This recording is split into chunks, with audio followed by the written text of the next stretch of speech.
You're listening to The Signal Daily. Hello, I'm Manaswini, your host for the Signal Daily podcast. This is the episode for 24th April 2024. For today's lineup, we are taking a look at Sony's strategic interest in bidding for Paramount Global. What will this potential merger mean for both the companies? Stay tuned till the end to learn more. And for the second segment, we are talking about the retirement crisis in India. We also have Nitin Jain, former CEO of Edelweiss Wealth and currently the founder of new wealth and asset management firm, joining us on this episode to help us understand the crisis a little better. Lately, the world of movies and TV is full of crossovers, right? You got the superhero crossovers with Marvel and DC, then Bollywood is planning a spyverse crossover with Pathan and Tiger, but here's a potential business crossover that we didn't see it coming. So Sony is planning a strategic move that could create a Hollywood giant if successful. Yes, this Japanese company is reportedly trying to bid for Paramount Pictures, the production house behind hits like Titanic, Interstellar, the Transformers series, and the list goes on. And as per New York Times, Sony Pictures Entertainment is in talks with private equity firm Apollo Global Management to team up to make this bid. And in the recent months, Paramount Global has seen a lot of suitors for a merger. In fact, in March, as per the Wall Street Journal, Apollo Global Management offered to buy it for $26 billion and was willing to shell out another $11 billion for Paramount's film studio. Skydance Media, which is behind several shows on OTT platforms including Netflix, Amazon Prime Video, and Apple TV+, has also been in talks with Paramount Global. This studio has partnered with Paramount Pictures for movies like Top Gun Maverick, a Terminator reboot, some Mission Impossible movies, as well as shows like Grace and Frankie. Skydance CEO David Ellison has been in talks with Shari Redstone, whose National Amusements Inc. owns a controlling 77% stake in Paramount Global. And now Paramount's board decided to enter a 30-day exclusive negotiating period with Skydance, which will end only next month. So that's why Sony and Apollo haven't formally submitted a bid. But what offer can Sony make that is too good to refuse? Well, let's look at the facts. Firstly, Paramount owns a vast library of valuable intellectual property, including iconic franchises that Sony could leverage to bolster its content offerings to streaming platforms. And Sony's existing businesses could also integrate Paramount's content into gaming platforms. And for Paramount, a potential merger could streamline production, distribution, and marketing processes. It could even tap into Sony's technological expertise and distribution networks. So there is something to offer there. But as I said earlier, a potential merger between Sony and Paramount would create a giant media entertainment company. And from a company perspective, this kind of scale and reach would be an ideal spot to be in the global entertainment market. But on the flip side, antitrust regulators won't be too thrilled about it. For our second segment, we are going to bring you deep dives on stories from the world of technology, business, policy, and anything that leaves you with food for thought. Have you saved up enough for your future? I know this is an anxiety-inducing question for the younger lot especially, but it is an important one because it looks like young India might actually be looking at a retirement crisis. And see, I'm not making this up. According to the Pension Fund Regulatory and Development Authority, or the PFRDA, and the National Institute of Securities Markets, out of the 250 million working class people in the country, only 43 million are actually covered under some formal pension system provided by their employers. That means a staggering 83% of India's workforce is essentially not going to receive any pension income post-retirement. And you know how important it is to be financially prepared for your future. But the reality is that when you're in private sector without any pension or retirement benefits from your employer, it's all up to you to build that wealth through savings and investments over time. But with high inflation, low return rates, and longer life expectancy, trying to save up enough for a comfortable retirement is going to become a little difficult than imagined. Actually, let me give you some math for better context. Let's say you're a 25-year-old employed in the private sector, earning about Rs 60,000 per month. Now, unless you're planning to join a government job, you will have to start saving for your retirement corpus right away. Imagine your plan is to retire at the age of 60 with a decent retirement fund, right? So financial advisors suggest having a corpus that can provide 70 to 80% of your pre-retirement income to maintain your lifestyle after retirement. So you'd essentially want 50,000 rupees per month post-retirement. Now to get rupees 50,000 per month for 25 years, assuming you'd live up to the age of 85-90, after factoring in 6% current annual inflation rate, you will need a retirement corpus of around 4.5 crore at the age of 60. Now, if you invest in equity mutual funds targeting at a 12% annual rate, you probably need to start a systematic investment plan of around rupees 10,000 per month at the age of 25 to accumulate the 4.5 crore corpus by the age of 60, which means you'll have to invest around 16.7% of your current monthly income for the next 35 years in equity funds to build a retirement corpus for your desired lifestyle. Now that sounds doable, I agree. But juggling expenses like rent, electricity, and other important bills while trying to save up to 16% of your salary can feel like a stretch. Plus, buying a home and kids' education does come first for most Indians, often pushing retirement planning to later years, typically in your 40s. So now the obvious question at hand is how to deal with this crisis. Well, we invited Nitin Jain, former CEO of Edelweiss Wealth and currently the founder of Neo Wealth and Asset Management firm, to share his insights on this. Hello, sir. Thank you so much for making the time to join us today. And to get straight to the point here, as you already know, we are talking about the retirement crisis in India. And as per data, about 80% of the working class don't have any social security or any sort of retirement plans at hand. So my question to you is, what is the exact problem here? Is it that most Indians tend to prioritize short-term goals over their retirement planning, or is it somewhat of a policy level concern? I mean, are there any systems in place for Indian workers, especially those who work in private sector, who can avail, some sort of a pension system that can help them build a retirement corpus? So first of all, thank you, Manaswini, to have me here. No, as you rightly pointed out, I think over the last few years, I think this entire retirement conversation actually has got momentum, because I think if you look back at my generation, at least when I was a young kid, I think all our parents used to think, and I would like to believe rightly so, because of the structure of family, that as long as we have responsible kids, our retirement is taken care of.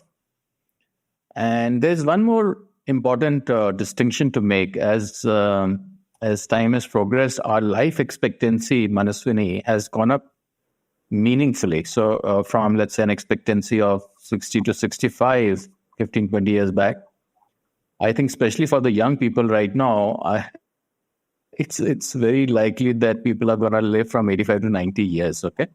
So that means nearly 30 years of life after retirement, right? It's a very long period of time. And I do think, like you rightly pointed out, we have not done enough planning to manage those 25 to 30 years, either we are not doing that planning either as individuals or even as I think, society or the government. And part of the narrative is also not picking up because, we think of ourselves as a very young country. So our average is 27, 28. So when you talk about retirement, a lot of people actually don't take it very seriously, because it just seems something very far away from where we are right now. But just to give you some data, today we have around 10 crore people above the age of 60. And most estimates suggest that in 30 years, we will have 30 crore people above the age of 60, And just marry that with the thought that you don't have adequate or enough pension schemes, people are not planning, and the cost of healthcare, the cost of living, everything is going up dramatically. If you don't take important steps right now, I think it can become quite difficult. Right. And sir, as you rightly pointed out, that life expectancy is set to grow further, and there will be a higher need for sustainable retirement savings, right? So how do you think who are between 25 to 30, who have just started off, their careers, should balance their short-term financial goals, which, can include, first of all, it can include rent and electricity bill and internet bills, all of that, or even, as much as buying a house, because that will be our immediate concern at this point. But how do we balance that with also keeping the long-term objective of building a secure retirement fund in mind? Basically, how do we create wealth but also not compromise a lot in the process? No, I think that's a $1 million question, Manaswini. I think there's really no substitute for disciplined habits in terms of savings, right? So I think one of the growing trends that we see today is a lot of consumption, and I'm all for consumption. But I think one of the things that I would recommend very highly to people, young people at least right now, that despite the desires that all of us have to consume, I think it's not a great idea to really borrow for consumption, frankly. Okay, so that is if most people can just avoid that one habit, I think they'll do themselves a great favor. Because typically what we see, the rate of lending or rate of borrowing in India is very high. It's upwards of 12-13%. And if you constantly carry that kind of borrowing on your head, typically you are fighting significantly against savings and again creating a corpus, meaningful corpus for your later life, right? One, I would highly recommend not really spending money that you have not earned yet. Second, I think a very systematic way of saving, even if it's small. And the power of compounding is unbelievable. A lot of us really underestimate, despite the fact that our mind knows compounding, what it stands for. But, just to give you some data so that the point is clearer, 1 lakh saved today, if you are at 25 to 30, when you are at 30, meaningfully invested can amount to 25 to 30 lakhs.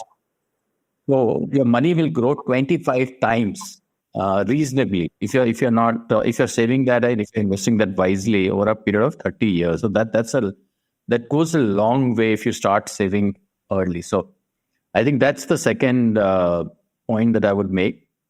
And third, actually, despite the fact that a lot of people, including financial experts, talk about not buying assets, strangely enough, at least I'm on the other side of the camp, Manaswini. I think young people should look at buying assets, particularly a house. And I'm not saying stretching yourself, but a house that can afford, I think, is a good asset to buy. So those are the 2-3 things that I think at an individual level one has to do. I think you should definitely be exposed to growth asset classes like equity through mutual funds or direct equity or whatever you prefer. So that really creates far more returns over a long period of time than what any other instrument can create. I think the other leg, though, I must say, also lies on the side of the government. Today, like you rightly pointed out, I think very few people are covered in pension fund schemes. And I think if somehow the government can increase the net on pension funds and also in a strange way open it up, meaning because now it has already become a defined contribution and not defined benefit scheme, you don't carry any risk.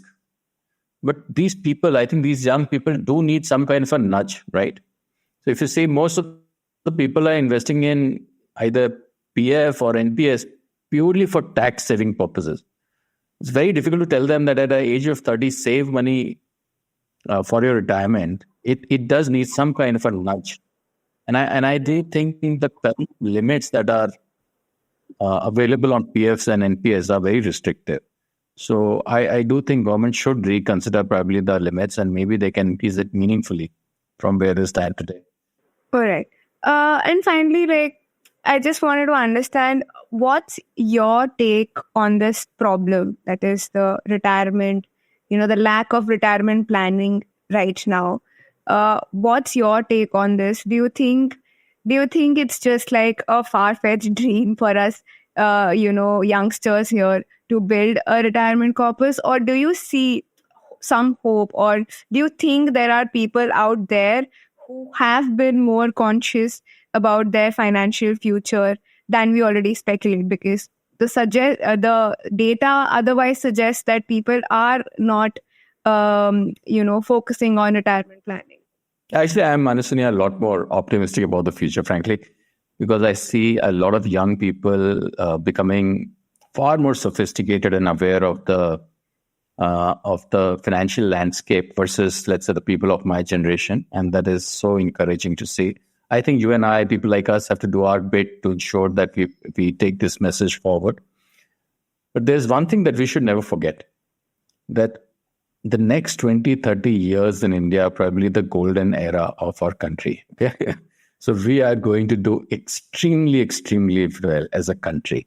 And there's so much wealth to be created, so much money to be made, and so much to be achieved as a society, as a country, that I think if we are optimistic and if we are being a little disciplined about the way we spend and invest our money, I see no reason why youngsters today will not have a outstanding retirement once they start thinking about that. So, and with this, I'll wrap up today's episode.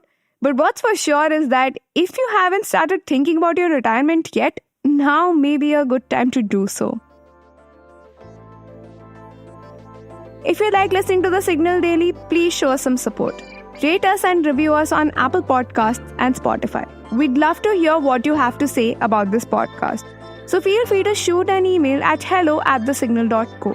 The episode was researched, written and produced by Shorbori and me, Manaswini. Edited by Venkat, Ananth and Dinesh Narayanan. Mastered and mixed by Yash Hirave.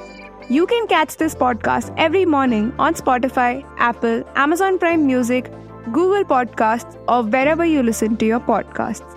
We are thesignal.co on Instagram, LinkedIn, and Twitter.